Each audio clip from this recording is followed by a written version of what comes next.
Shalom, selamat pagi kepada saudara dan saudari yang duduk di rumah bersama-sama dengan seisi keluarga.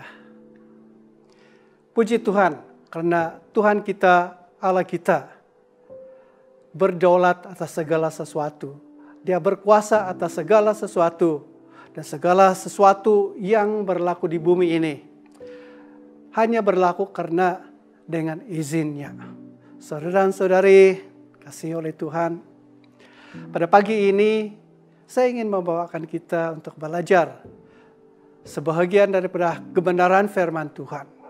Dan mari kita terus membaca dalam 2 Tawarik pasal yang ke-7, ayat yang ke-13 dan ayat yang ke-14. Saya membaca, saudara dan saudari melihat di dalam Alkitab kamu masing-masing. Bila mana aku menutup langit sehingga tidak ada hujan, dan bila mana aku menyuruh belalang memakan habis hasil bumi, dan bila mana aku melepaskan penyakit sampar di antara umatku, dan umatku yang atasnya namaku disebut, merendahkan diri, berdoa dan mencari wajahku, lalu berbalik dari jalan-jalannya yang jahat, maka aku akan mendengar dari sorga dan mengampuni dosa mereka, serta memulihkan negeri mereka. Mari kita berdoa. Ya Bapa kami di sorga, kami datang kepadamu pada pagi ini Tuhan. Waktu kami mau belajar daripada firman-Mu. Walaupun kami bertebaran di rumah-rumah kami masing-masing pada pagi ini Tuhan. Tapi kami bersyukur kepadamu. Karena kami tetap boleh beribadah kepadamu. Belajar bersama-sama daripada firman-Mu Tuhan. Kami membukakan hati kami kepada firman-Mu, kepada Roh Kudus-Mu yang mengajar kami bersama-sama Tuhan. Nyatakan dan singkapkanlah kebenaran firman-Mu ini kepada kami semua pada pagi ini. Dalam nama Tuhan Yesus Kristus, kami sudah berdoa. Semua anak orang berkata, amin. Amin. Kita mengetahui saudara dan saudari bahwa Allah kita itu berkuasa. Apapun yang berlaku dalam hidup kita, apapun yang berlaku di dalam bumi ini, dalam dunia ini, yang baik, yang buruk, bahkan perkara-perkara yang seakan-akan menyusahkan kita itu, segala perkara yang berlaku di bumi adalah hanya berlaku karena diizinkan oleh Allah sendiri. Nah, kita membaca di dalam 2 Tawarik ini bahwa Allah sendiri yang menutup langit sehingga tidak ada hujan. Dia sendiri yang menyuruh belalang untuk memakan habis hasil bumi. Dia juga yang melepaskan penyakit sampar di antara manusia. Apa tujuannya ini dan kenapa? Kalau sekarang ini saudara dan saudari, kita mengalami penularan coronavirus 19 itu. Dan kita membaca bahwa di seluruh dunia 200 lebih buah negara-negara seluruh dunia ini terjangkit dengan coronavirus 19 ini. Dan ia telah mengakibatkan banyak perkara. Mempunyai kesan kepada ekonomi, mempunyai kesan kepada kesejahteraan dan keamanan negara, mempunyai kesan kepada kesehatan penduduk-penduduk negara-negara ini. Ada 3 perkara yang Tuhan dalam firman ini kita melihat yang di dalam sejarah selalunya berlaku. Bahkan coronavirus 19 ini juga adalah dikatakan oleh beberapa orang muncul pada putaran 100 tahun. Sama ada ianya secara kebetulan, tetapi seakan-akan ada cycle dia muncul. Yang Allah melepaskannya, membiarkannya berlaku. Satunya ialah tidak ada hujan. Allah menutup langit sehingga tidak hujan. Dan dalam Alkitab, hujan itu selalu menceritakan atau membayangkan, merujukkan kepada berkat Allah. Yang keduanya itu ialah belalang yang memakan habis hasil bumi. Ini merujuk kepada pencarian atau mata pencarian manusia. Sekarang kita panggilnya itu ekonomi dunia. Segala usaha-usaha, segala bisnis, segala kegiatan-kegiatan ekonomi itu tidak menguntungkan. Bahkan bisnis-bisnis, kegiatan ekonomi itu merugikan. Dan seketika waktu, seakan-akan Allah membiarkannya berlaku. Yang ketiganya itu adalah mengenai dengan penyakit. Dan penyakit ini bukan sekadar penyakit biasa, tetapi penyakit sampar. Dan ini pun kita sedang mengalami pada masa ini. Kenapa? Seringkali kita bertanya, seringkali saya juga bertanya, Tuhan, kenapa Engkau mengizinkan ini berlaku kepada kami? Tidak ada orang yang terkecuali, tidak ada negara yang terkecuali. Negara-negara yang besar dan maju pun kena jangkitan ini, penyakit sampar ini. Negara-negara yang kecil dan miskin pun kena.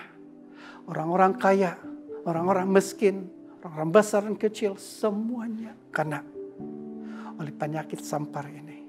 Lalu kita bertanya, kenapa Allah membiarkan ini? Karena Ia mempunyai kesan yang sungguh besar kepada penduduk-penduduk, kepada manusia sendiri, kepada negara-negara. Kenapa? Saya percaya sebabnya itu adalah karena manusia sudah menjadi sombong. Kesombongan ini adalah suatu dosa yang sangat dibenci oleh Allah. Bahkan di dalam Amsal dikatakan, Amsal 16 ayat yang ke-18. Kecongkakan mendahului kehancuran, dan tinggi hati mendahului kejauhan Tuhan.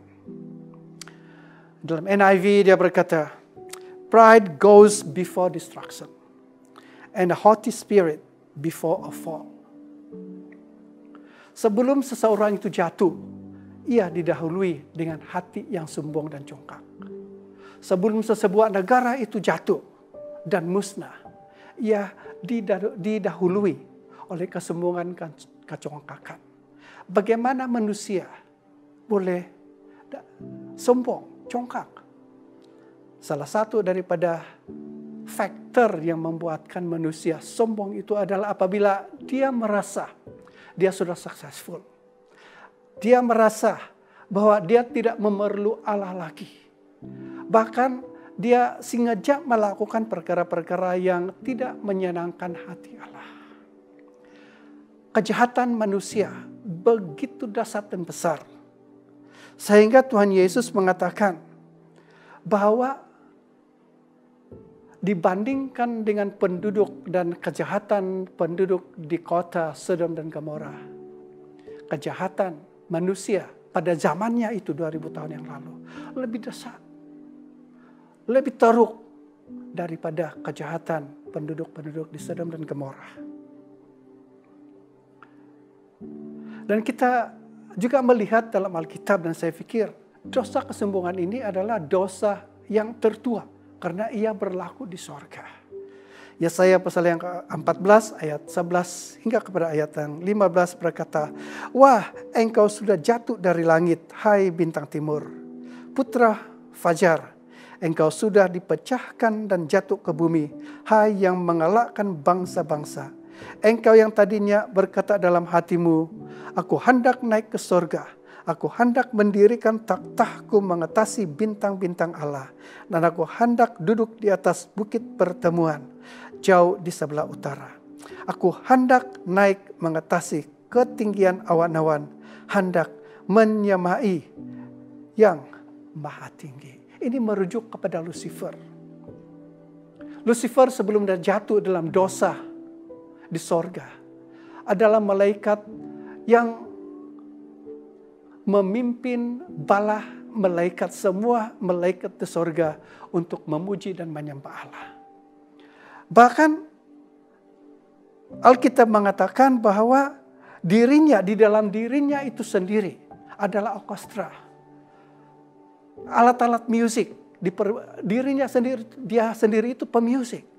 Bahkan firman Tuhan mengatakan tatahanmu diperbuat daripada emas, batu permata. Dia cantik, bahkan dikatakan yang tercantik di sorga. Lalu dia melihat dia yang paling dekat dengan Allah, mempunyai keperkenanan dengan Allah yang istimewa, memimpin malaikat-malaikat yang lain untuk memuji dan menyembah Allah. Dan dia lebih cantik barangkali, lebih indah daripada malaikat-malaikat yang lain. Lebih berbakat daripada malaikat-malaikat yang lain. Lalu muncul di hatinya satu keinginan, yaitu ingin menyemai Allah sendiri. Satu sifat kesombongan. Dan kesombongan adalah dosa yang Allah sangat membenci. Dan oleh karena dosa ini, Allah membuang Lucifer daripada sorga, daripada hadirat Allah. Dia dibuang negeri, dia dibuang keluar daripada sorga. Hanya malangnya dibuang ke bumi.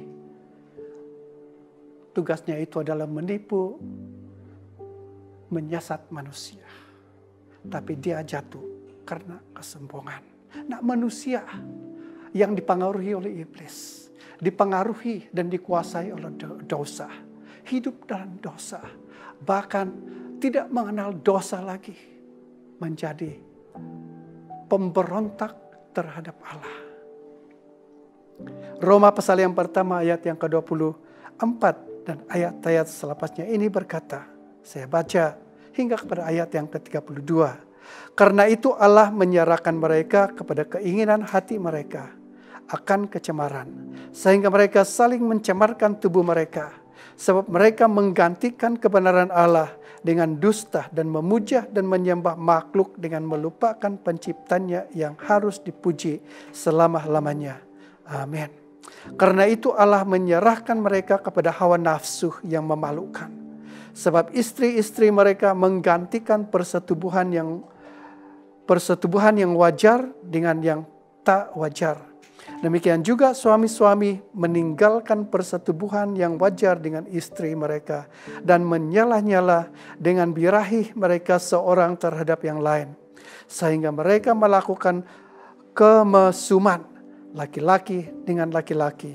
Dan karena itu mereka menerima dalam diri mereka balasan yang setimpal dengan kesesatan mereka.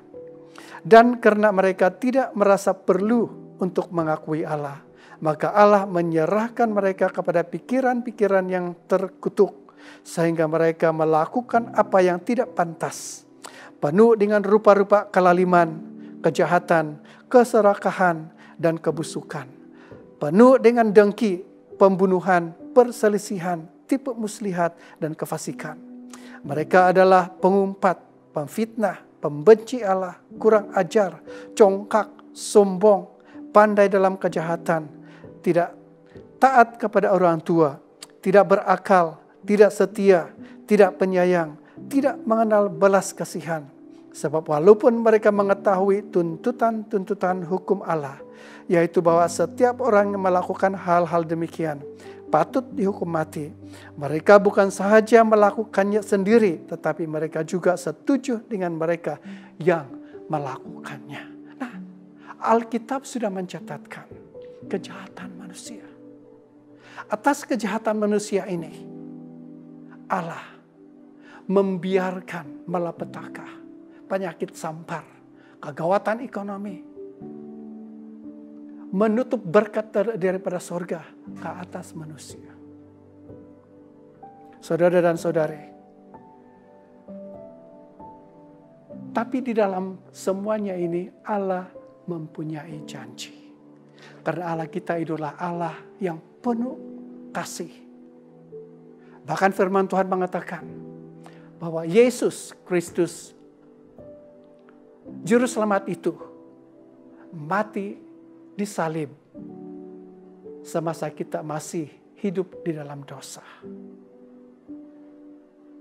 Yesus mati di salib untuk manusia. Pada saat manusia masih musuh Allah. Pada saat manusia itu hidup di dalam dosa.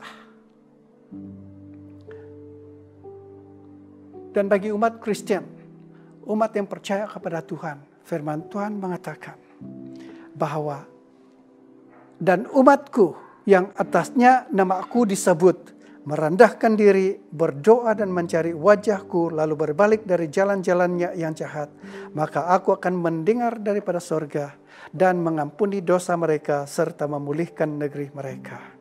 Ada 3 perkara yang bagi saya dan daripada pembacaan kita ini boleh menjadi solusi, boleh menjadi jawaban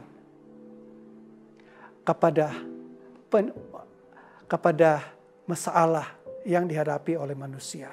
Bahkan pada masalah yang kita hadapi pada masa ini. Satunya itu adalah apabila kita merendahkan diri. Kedua, apabila kita berdoa dan mencari wajah Allah. Dan ketiga, berbalik daripada jalan-jalan Allah. Lalu 3 perkara yang Allah akan lakukan, yaitu mendengar daripada sorga. Kedua, Dia akan mengampuni kita. Ketiga, Dia akan memulihkan negeri kita. Saudara dan saudari, ini ada Allah kita. Apabila kita menghadapi masalah, apabila kita menghadapi dan mengalami kegawatan ekonomi, apabila kita mengalami kekeringan, seakan-akan tingkap surga itu tertutup, hujan ditahan,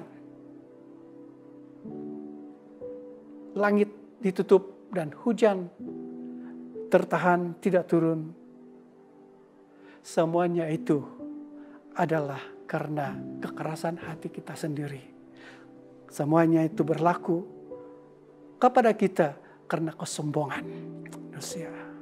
Nah, di dalam Alkitab ada satu cerita yang sangat menarik mengenai dengan seorang pribadi yang berjaya, yang tadinya itu berasal daripada keluarga yang sederhana. Waktu mudanya itu seorang yang kerjanya hanya menjaga kawanan domba bapaknya. Tapi karena Allah sudah memilihkan dia, memproseskan dia melalui pengalaman hidup, mendidikkan dia dalam sekolah-sekolah berbeza-beza, termasuk juga pengalaman-pengalaman di istana raja. Kemudiannya itu, apabila sampai masanya itu, dia diangkat menjadi Raja Israel. Raja ini bernama Raja Daud. Di dalam 1 Tawarik pasal yang ke-12, kita membaca bahwa Raja Daud ini sudah mencapai suatu kejayaan yang besar. Bahkan dia itu di dalam mercu kegemilangannya, megah, kaya raya, mempunyai sebuah negara yang aman. Musuh-musuhnya dikalahkan. Raja-raja yang lain sekitarnya itu menghormati dia. Dan dia berpikir, dia sudah mencapainya segala-gala.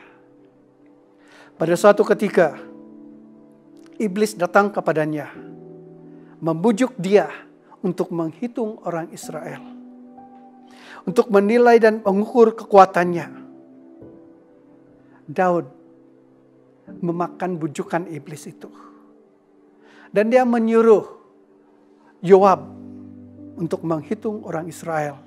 Menghitung jumlah penduduk Israel. Bahkan menghitung dan mengukur kekuatan tentaranya itu.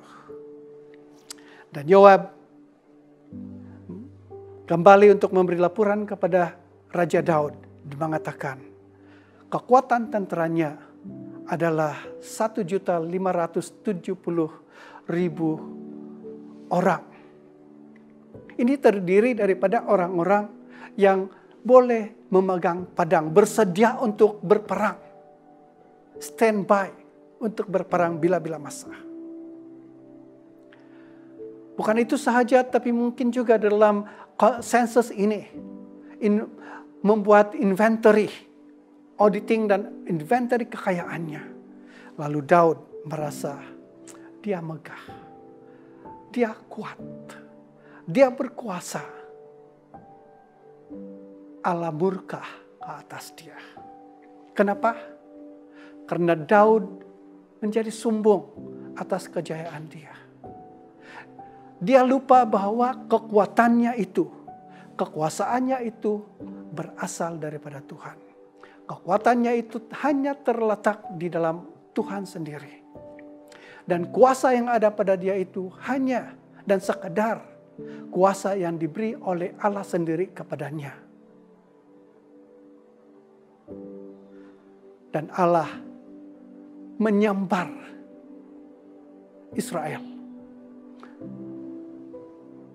memberi penyakit sampar kepada penduduk bangsa Israel.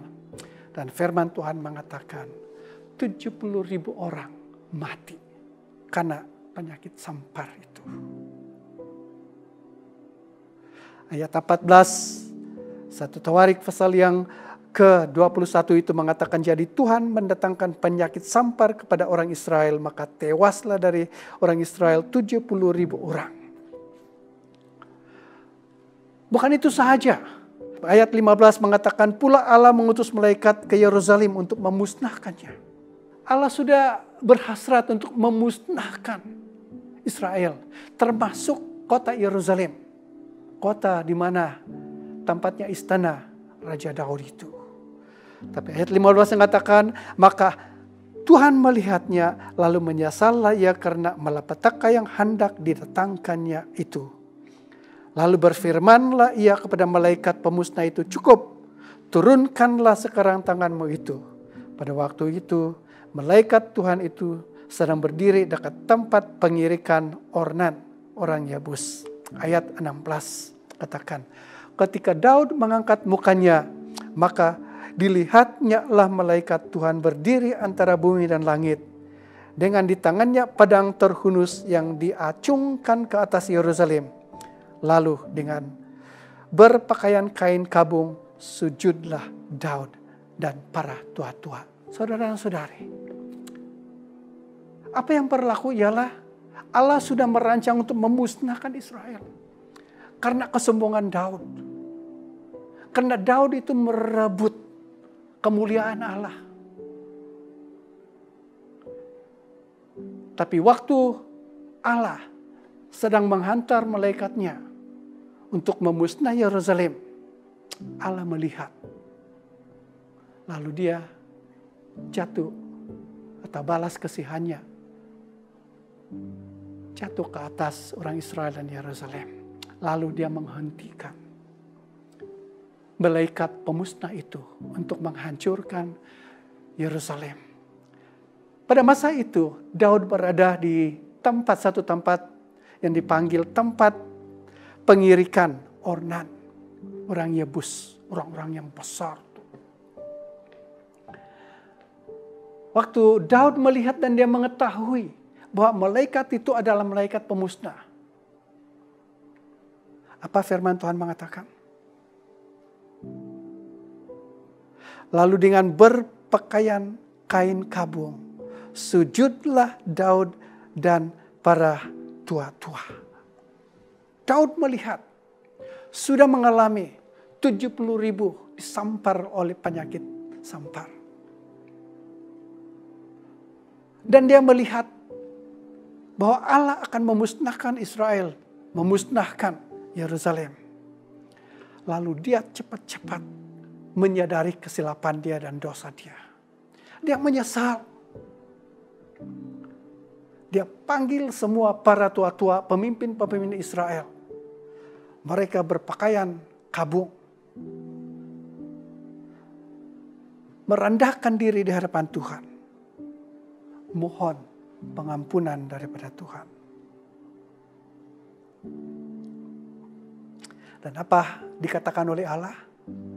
Allah memerintah Daud untuk mendirikan mezbah dan mempersembahkan korban bakaran dan persembahan keselamatan, korban keselamatan. Dia ingat Daud ini berada di dekat tempat pengirikan Ornan. Dan Allah mengatakan kepada Daud, pergi ke tempat pengirikan Ornan dan dirikan mezbah, persembahkan korban bakaran, persembahkan persembahan keselamatan. Lalu Daud pergi ke tempat pengirikan Ornan, orang Yebus itu. Ayat 21 berkata, ketika Daud sampai kepada Ornan, maka Ornan mengangkat mukanya dan melihat Daud, lalu keluarlah ia dari tempat pengirikan. Kemudian sujudlah ia kepada Daud dengan mukanya ke tanah. Berkatalah Daud kepada Ornan, berikanlah kepadaku tempat pengirikan ini, supaya aku mendirikan di sini mezbah bagi Tuhan. Baiklah, berikan itu kepadaku dengan harga penuh, supaya tulah ini berhenti menimpa rakyat. Daud berkata pada Ornan, bagikan kepada saya pengirikan alat-alat ini semua, karena Allah menyuruh saya untuk mendirikan mezbah.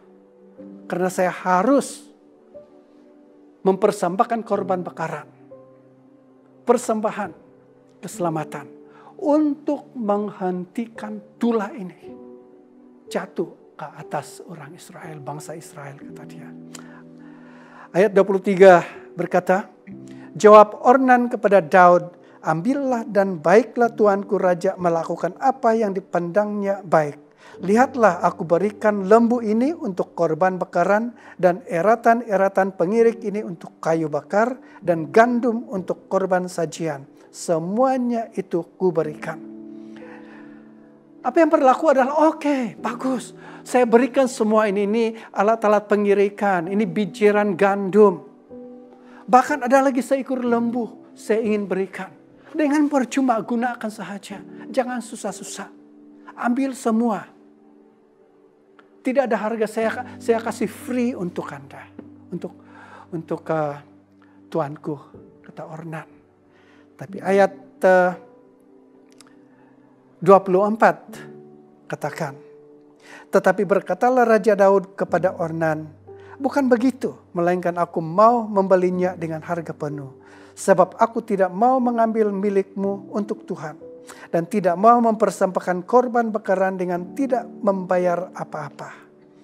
Maka Daud memberikan kepada Ornan sebagai bayaran tempat itu emas seberat 600 shikal. Lalu Daud mendirikan di sana mezbah bagi Tuhan, mempersembahkan korban bakaran dan korban keselamatan dan memanggil Tuhan. Maka Tuhan menjawab dia dengan menurunkan api dari langit ke atas mezbah korban bakaran itu. Lalu firmanlah Tuhan kepada malaikat itu supaya dikembalikannya pedangnya ke dalam sarungnya. Pada waktu itu juga Daud mempersembahkan korban di sana ketika ia melihat bahwa Tuhan telah menjawab dia di tempat pengirikan Ornan, orang Yebusit itu. Saudara dan saudari, apa yang dilakukan oleh Raja Daud? Dia katakan kepada Ornan dengan peralatan-peralatan yang diperlukan untuk mendirikan sebuah mezbah. Dengan binjiran gandum, semua dengan lembu sekali. Free, diberikan, ditawarkan oleh Ornan. Tapi Raja Daud mengatakan tidak. Saya tidak mau mendirikan mezbah. Saya tidak mau mempersembahkan korban bakaran dan korban keselamatan. Dengan percuma. Tidak ada bayaran apa-apa. Saya mau bayar Anda harga semua peralatan ini dengan harga yang penuh. Tidak ada discount. tapi harga yang sebenar. Lalu firman Tuhan mengatakan bahwa Daud membayar dengan bayaran yang penuh. Katakan emas seberat 600 sikal. Lalu Daud mendirikan mezbah itu. Saudara-saudari, ini Daud sanggup membayar harga untuk melayani Tuhan, untuk beribadah kepada Tuhan. Jauh sekali bezanya dengan banyak para hamba-hamba Tuhan. Pengikut-pengikut Tuhan Yesus sekarang yang tidak rela untuk membayar harga untuk ikut Tuhan Yesus. Tidak sanggup membayar harga untuk menjadi murid Tuhan Yesus yang sungguh-sungguh. Mahu easy life. Mahu segala-galanya itu percuma atau paling tidak pun discounted, saudara dan saudari.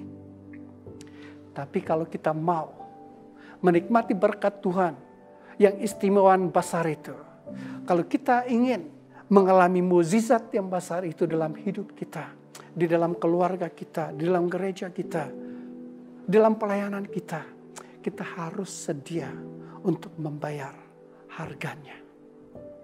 Jangan membiarkan orang lain to underwrite your ministry.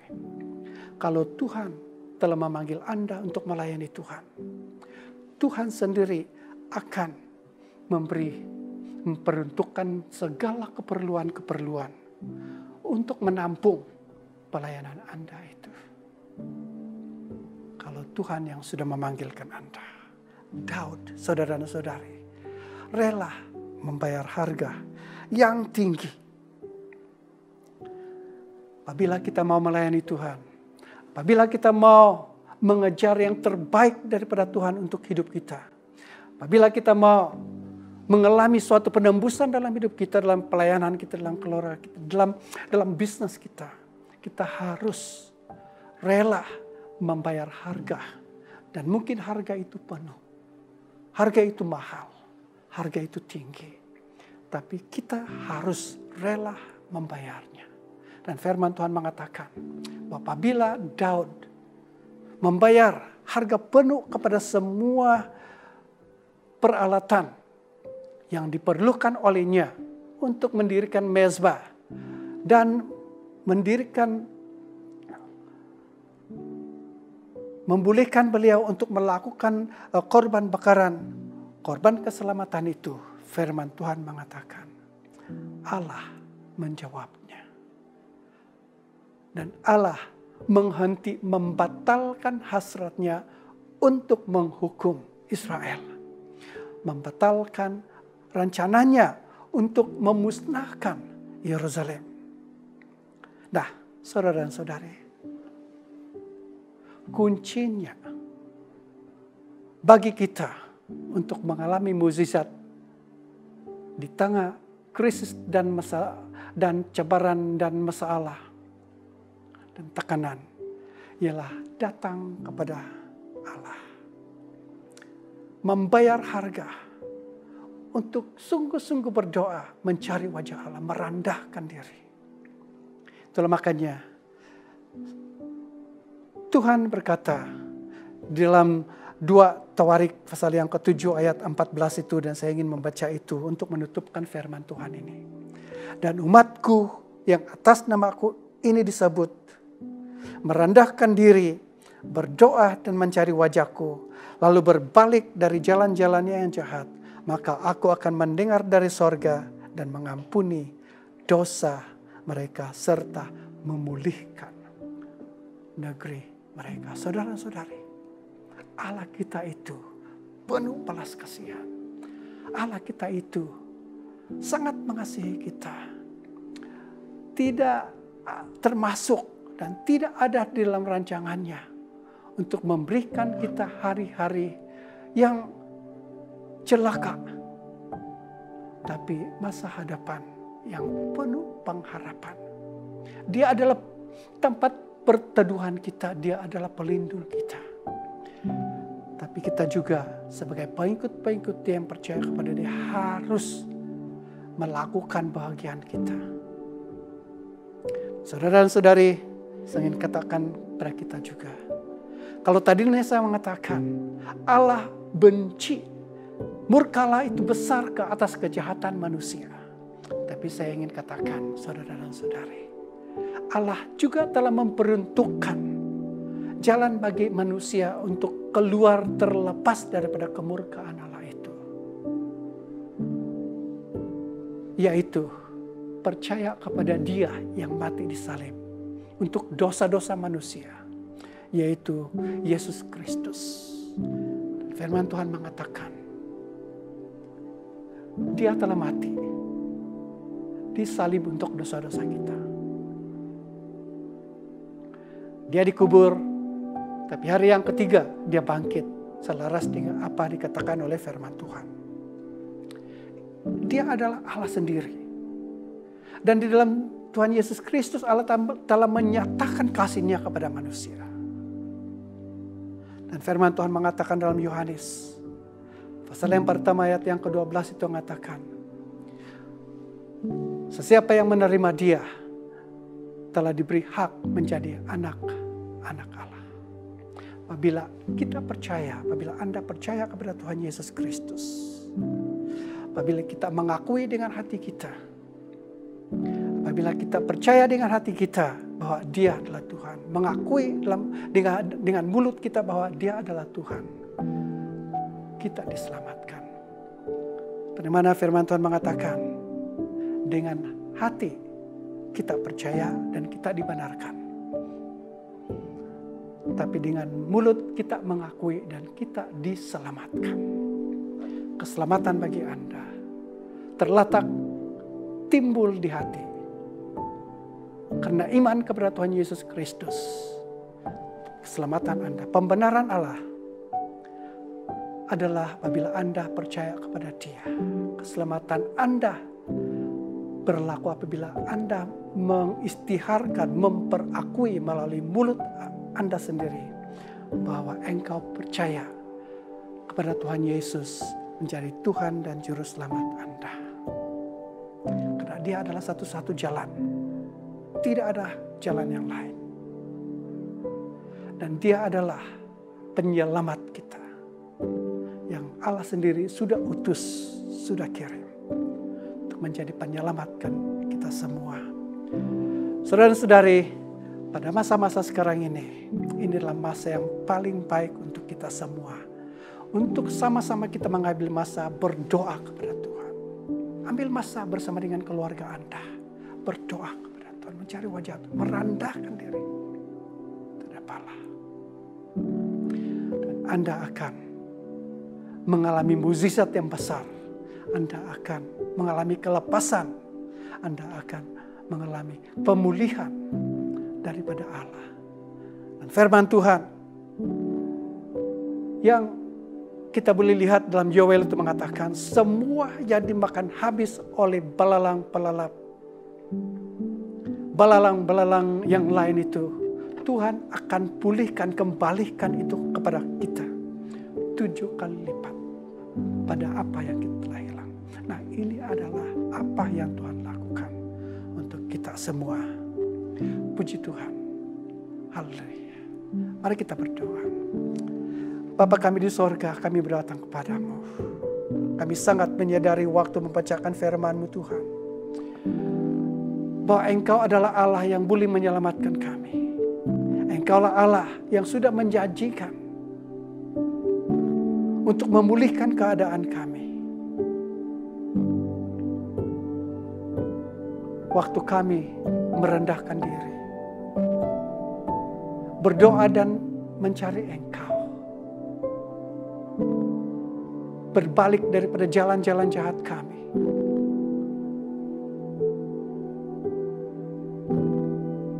Tuhan, ampunikanlah dosa-dosa kami.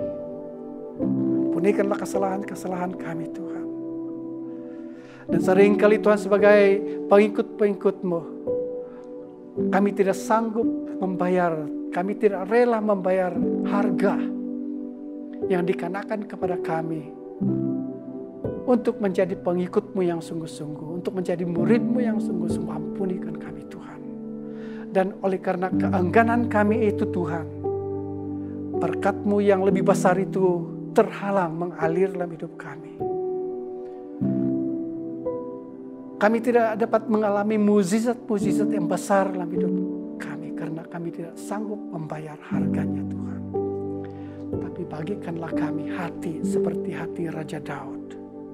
Apabila sadar atas dosa dan pemberontakan, kesalahan-kesalahan, rela merendahkan diri, mencari wajah-Mu Tuhan, minta ampun daripada-Mu Tuhan. Itulah pada pagi ini Tuhan, ampunikanlah kami semua. Dan nyatakanlah balas kasihan-Mu Tuhan kepada kami semua. Terima kasih Tuhan. Kami terima pengampunan daripada-Mu. Mulalah proses pemulihan dan kesembuhan mengalir kepada kami, kepada negeri kami, kepada negara kami Tuhan. Dalam nama Tuhan Yesus Kristus kami berdoa. Amin. Amin. Tuhan memberkati, kiranya Tuhan akan menyertai saudara dan saudari sepanjang minggu ini.